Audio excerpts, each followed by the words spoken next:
Boromir is not remembered because he was perfect.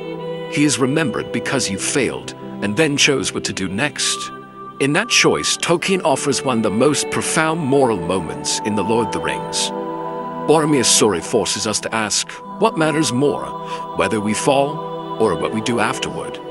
Boromir is a man under pressure, under the weight of Gondor's legacy, his father's expectations, and the growing threat of Mordor. His desire to use the ring doesn't come from malice. It comes from fear, from duty, from love for his people. That's what makes it dangerous. The ring doesn't seduce him with promises of domination. It seduces him with the idea that he could save everyone. Evil rarely tempts us with something that looks evil. It tempts us with something that sounds reasonable. Think about that.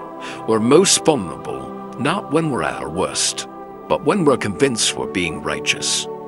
When Boromir tries to take the ring from Frodo, he crosses a line. He does what no one else in the Fellowship dares to do. But the power of that moment isn't just in the betrayal. It's in what happens next. He breaks, he weeps, he confesses. "What have I done?" he says. That moment, that is where most stories stop. But Tolkien pushes further. He shows us a man who gets back up and chooses to make his final act one of protection, not conquest. This is the split, the moment after the fall. And here, Boromir stands between two biblical echoes, Peter and Judas.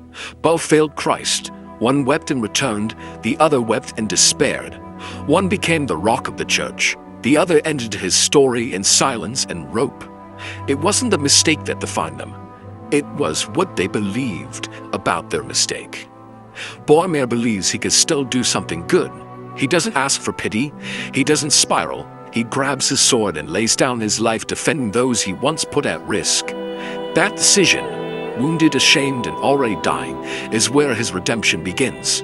He doesn't undo what he did. He transforms what remains. Redemption is not about erasing the past. It's about refusing to let the past be the last word. Grace is never cheap. It costs something. Often it costs everything, but it's real. And it is offered most clearly in the aftermath of failure, not before it. There's a reason Boromir's story lingers. It's not because he was the strongest. It's because he chose to be strong when it mattered most, after he had lost his way. He reminds us that victimhood is a temptation too. The idea that we are beyond repair, that there's nothing left to be done, that the only story we can live is the one we've already ruined. But that isn't true, and Boromir proves it.